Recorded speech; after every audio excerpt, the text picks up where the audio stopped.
Victus. हाँ, अगर पांडव हार जाते और कौरव जीत जाते तो आज आप और मैं कृष्ण जी की जगह शकुनी की पूजा करते होते, क्योंकि शकुनी उस साइड वही काम कर रहे थे जो इधर कृष्ण कर रहे थे।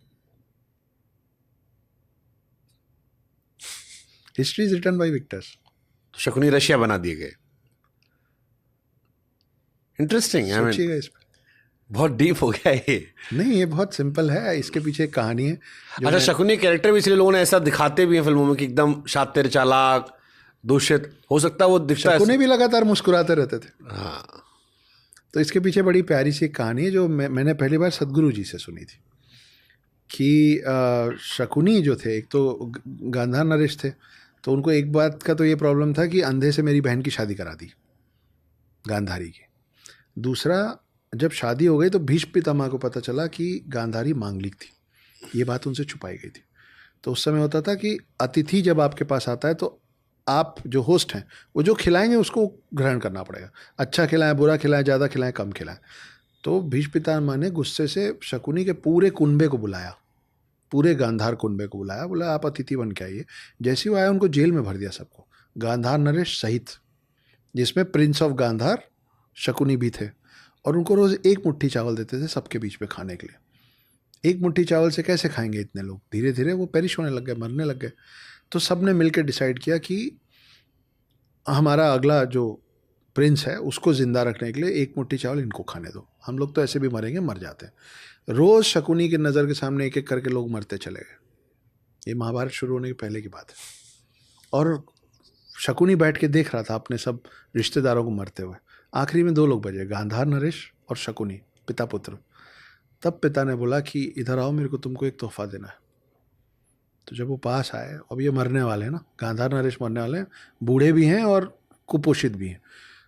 पूरे शरीर की ताकत अपने पाँव में ला के उन्होंने शकुनी के घुटने पे लात मार दी और शकुनी का घुटना टूट गया। चीखते हुए दर्द में बोला, ये क्या किया आप, मैं आपका बेटा हूँ। बोले तुम इतने बड़े अय्याश हो कि तुम जब यहाँ से बाहर निकलोगे ना तो तुम भूल जाओगे कि तुम्हारे साथ यहाँ हम लोगों के साथ क्या हुआ था रोज़। तुम फिर लग जाओगे वही पास से खेलने में और जुएबाजी में।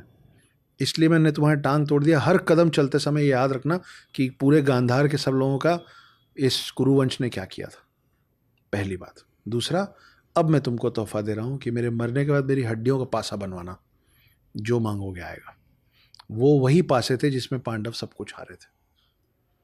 तो अगर आप कर्ण की बात कर रहे हैं, अगर आप शकुनी के पर्सपेक्टिव से महाभारत देखेंगे तो आपको ये भी लगेगा कि शकुनी भी अपनी जगह सही था, क्योंकि उसका एक ही एजेंडा था कि इस पूरे वंश को बर्बाद कर दूंगा मैं। उसने किया। तो आप जिस तरफ खड़े होंगे ना आपको वो सही दिखेगा, आप जिसके खिलाफ खड़े होंगे वो आपको बुरा दिखेगा। पूरे महाभारत की यही खूबसूरती है। भीष्म पितामह को मारने वाले जो थे, मैं नाम भूल रहा हूँ, पर शिखंडी, शिखंडी। शिखंडी। आप शिखंडी का बैक स्टोरी देखिए, अंबा अंबिका अंबालिका पे जाती है वो कहानी, और आपको लगेगा कि शिखंडी ने ठीक किया कि भीष्म पितामह को मार दिया, क्योंकि उसके पिछले जन्म में इन्होंने गलत किया था। द्रोणाचार्य को मारने वाली कहानी आप देखिए तो आपको पता चलेगा कि द्रौपदी के भाई द्रुपद ने जो किया वो ठीक किया, क्योंकि उसने अपने पिता को एक ही प्रॉमिस किया था कि द्रोणाचार्य को मार दूंगा मैं। तो वो भी अपना धर्म और अपने पिता के प्रति जो राम निभा रहे थे वही द्रुपद निभा रहा था, कि मेरे पिता के साथ गलत हुआ, मैंने प्रॉमिस किया, मैं निपटा दूंगा, मैं निपटा दूंगा। अश्वत्थामा की भी कहानी वैसी है। अश्वत्थामा की कहानी अपनी जगह बिल्कुल सही है। वो एक अच्छे पुत्र थे, वो एक अच्छे मित्र थे, वो एक अच्छे सेनापति थे, वो कमाल के धनुर्धर थे, किसी से कोई कमी नहीं थी। उसके बाद वो तब तक ढंग से लड़ रहा था, भले अधर्म की तरफ से लड़ रहा था, पर तब तक ढंग से लड़ रहा था जब तक उसको ये नहीं पता चला कि कैसे उसके पिता को धोखे से मारा गया। अश्वत्थामा हतो हता। जब ये कमाल की कहानी है कि जब ये बात हुई कि अश्वत्थामा हतो हता द्रोणाचार्य तक बात पहुंची, तो द्रोणाचार्य बोले मानूंगा ही नहीं, मान ही नहीं सकता, वो मेरे पुत्र के साथ साथ मेरा शिष्य भी था, मर ही नहीं सकता, हार ही नहीं सकता, सिर्फ एक व्यक्ति बोलेगा तो मान लूंगा, युधिष्ठिर। क्योंकि युधिष्ठिर सत्य बोलते थे। युधिष्ठिर आपको मालूम है किसका रूप है? यमराज का रूप है। युधिष्ठिर यमराज के अवतार है।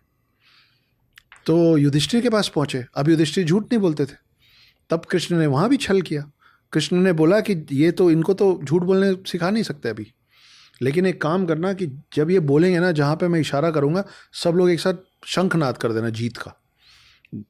द्रोणाचार्य पहुंचे, बोले हे युधिष्ठिर, ये लोग सब बोल रहे हैं अश्वत्थामा हतो हता, तुम बोलोगे तो मान लूंगा। तो युधिष्ठिर बोले कि गुरुजी ये सत्य है कि अश्वत्थामा मारा गया, ऐसे कर दिए, सब शंखनाद करने लग गए। उसके बाद का जो स्टेटमेंट था वो ये था, मगर जो अश्वत्थामा मरा है वो आपका पुत्र नहीं, हाथी। वो द्रोणाचार्य के कान तक पहुंचने नहीं दिया उस आधी बात को। इसीलिए आज भी हम लोग बोलते हैं कि कोई कुछ भी बोले, आपके काम का स्टेटमेंट बट, मगर, लेकिन, पर, किंतु, परंतु, उसके बाद का जो लाइन है ना, बहुत इंपॉर्टेंट सेकेंड हाफ स्टेटमेंट ही, तुम बहुत अच्छे आदमी हो यार शुभांकर, लेकिन मैं तुमको काम पे नहीं रख पाऊंगा। आपके काम का ये कि तुम मेरे को काम नहीं दे रहे हो। तुम्हारी कहानी बहुत अच्छी है यार अक्षत फिल्म की, पर हम नहीं कर पाएंगे। कितनी भी अच्छी हो, आप नहीं कर रहे हो तो वो पर के बाद का जो लाइन था ना, उस समय शंख बजा दिया गया था।